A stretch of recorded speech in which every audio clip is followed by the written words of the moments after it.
Coming to you straight from the Rio Grande and beyond, broadcasting to the four corners of the globe. So grab your seat, your coffee, or your sundowner. Okay, everybody, here we go. On point, as always. This is 5, 4. We're back at you, gloves off, and we have a great guest and candidate for US Congress District 28, Mr. Ed Cabrera. And we're going to touch base on the campaign, how it's going, how the spirit's going. Well, how are we doing? Hey, pleasure to have you here. Always a pleasure to be here. And how's the campaign treating you? How's everything out there? Listen, I think things are heating up. We're coming up. Our early voting has started. March 1st. We have an end date that we can sort of touch and feel almost. Things are heating up. The polls have opened up, and there's a lot of ground game. We're being very active and talking not only to people, but also being involved and encouraging the voters to come out and support their candidates. Well, that's wonderful. The area extends from San Antonio, correct? It goes down. And where does it go to? Does it hit the valley again, like McAllen, like it used to, or it doesn't? No, there's 3 counties along the border. So it's from Rio Grande, which is Starr County, Sure. And it moves west to Zapata County, and then it hits Webb County, and it stops on the border of Webb County. So it includes everything from Rio Grande City to Zapata to Laredo, and then it moves north. So you hit the 3 major middle counties. So we have McMullen, we have Duval, and we have Jim Hogg, which is primarily ranches, right? It's very small amount of population, very heavy Democrat in that area, very poor area. And then you move to the big city, the rural area, the urban area, which is really San Antonio. So you get Atascosa, then you move into Bexar County, and then it kind of goes on the eastern side of Bexar County and moves into a little piece of Guadalupe. But it's all, very suburban, a lot of suburban. We sort of miss a lot of San Antonio proper, which is very heavy Democrat. So we kind of skim around the side of it and pick up a lot of the military. You have Randolph Air Force Base right there in the middle of sort of the San Antonio area for us. Right. And there's 7 Republicans, correct, Ryan? That is correct. We have 7 candidates on our side. And there's 7 candidates. And how's it feel, with there and coming up to the different, not campaigns, because I don't think you're involved with the other campaigns, but when you go to the gatherings of the Republicans, everybody's all there. Is everybody cordial? No, absolutely. I don't think, we have started off, sort of being friendly. We've all agreed that whoever wins, the other candidates will support him, right? This is about beating the Democrats, especially if a Jessica Cisneros wins. We have a very large gap in our beliefs between, the conservative Republicans that we're all running. There isn't that much difference between our 7, right? We've been in these candidate forums, and we're all trying to fit in the same little telephone booth. We all believe in the same things, and it's hard to differentiate ourselves within that telephone booth.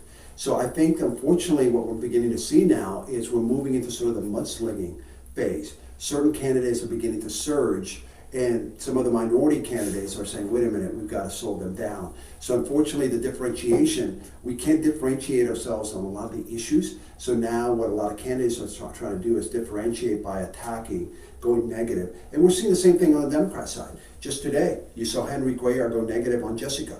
About several days ago, Jessica went negative. She had a flyer that was very negative toward Henry. So we're moving sort of into the ugly phase of politics, but it's just the way it goes. As you get close to the election, and some of the exit polls that we're doing, and they're doing also, are beginning to indicate certain candidates surging. The other candidates are becoming concerned, and they're trying to differentiate themselves, not on the issues, which is what I want to focus on. I'm not doing any mudslinging. I don't believe in that. I think we got to talk about the issues, and there is certain areas where I think we can differentiate. But I think this election on the Republican side, it's not necessarily the issues, because we all believe in the same problems with our community. I think it comes down to electability. Really, that's what it comes down to. Because remember, Republicans have never won this district, right, since it's been created. The Democrats have always won. Now, we've been very fortunate that it's been moderate Democrats, right, from Ciro Rodriguez to Henry Cuellar. But we're about to approach a situation where there's a potential for a socialist and about socialists to win the primary on the Democrat side. It's going to create a huge gap between a Republican, conservative Republican, and a socialist. And that's really what the concern is here. So we really have to focus. We might not get a second chance to keep a socialist This is the holy grail for the socialists, right? The AOC of the world that just came down to San Antonio to campaign for Jessica. This is the holy grail. Texas, a conservative Texas, bringing in AOC 2.0 and putting it right in South Texas, one of the poorest areas. We have some of the poorest zip codes in the whole country. And planting a socialist flag here would be a huge gain by the socialists. That's why they're rolling out the celebrities. Every socialist in town and in Washington are coming down here to support Jessica. Really? So you're having a lot of folks coming down for that. Well, AOC you're saying, but who else is coming down to support her that you've heard? Well, you're seeing people like Beto beginning to sort of also, align himself and trying to support the candidates. He's coming down to TAMIU. He's going to be here in TAMIU presenting this week. So you're beginning to see, a lot of people beginning to put it on the schedule. This is becoming a global campaign being watched globally. I mean, I just had an interview with Financial Times. I mean, Financial Times is a London-based global newspaper and media, and they're concerned and they're focusing on what's going on in CD 28, right? What is going on? What are the probabilities of a socialist taking over South Texas? We've got the Washington Post. I mean, it is beginning. This is going to be a battleground district. There's going to be a lot of money. The people in Washington are saying, if Henry runs, I'm going to have to come up with $5 million. If Jessica wins, it's going to be a $15 million race. I'm going to have to come up with $15 million. So this is a big boy race, and there's going to be a lot of eyes. This is a battleground district. The RNC has decided we have a shot at winning this for the first time ever. They've never considered this a battleground district until now. So they're willing to put in a lot of money to make sure that we can flip this district and all the fajita strip districts, right?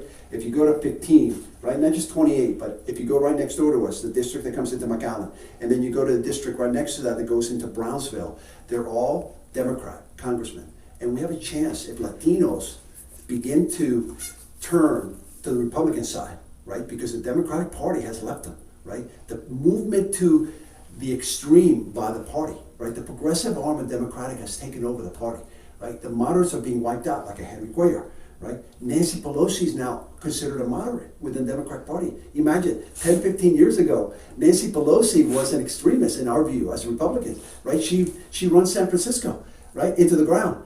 And now she's considered a moderate Democrat. That's how far it's moved to the left. And I think the Latino community is saying, wait a minute, we don't believe in those values, right? Who represents us best? And I think when you go down the list of conservative values, we match up with the Latino community in a way that we haven't done before. Remember, this district is 70% or more Latino. So if we can flip a small portion of those moderate Latinos that felt that the Democrats have left them, we're going to have a chance for the first time ever. And that's why the RNC has opened up RNC offices here in Laredo, they've opened up in San Antonio, and they've opened up in McAllen, right? Because they really believe the browning of America is not a Democrat trend. That's why we have open voters, because those are the future Democrat voters. They want to make us a minority party. But if they're wrong, and the browning of America is turning into a Republican trend, you're going to see open borders shut down immediately. And that, I think, is what is really interesting about this upcoming election in November. We will basically redefine politics in South Texas if Latinos start to flip.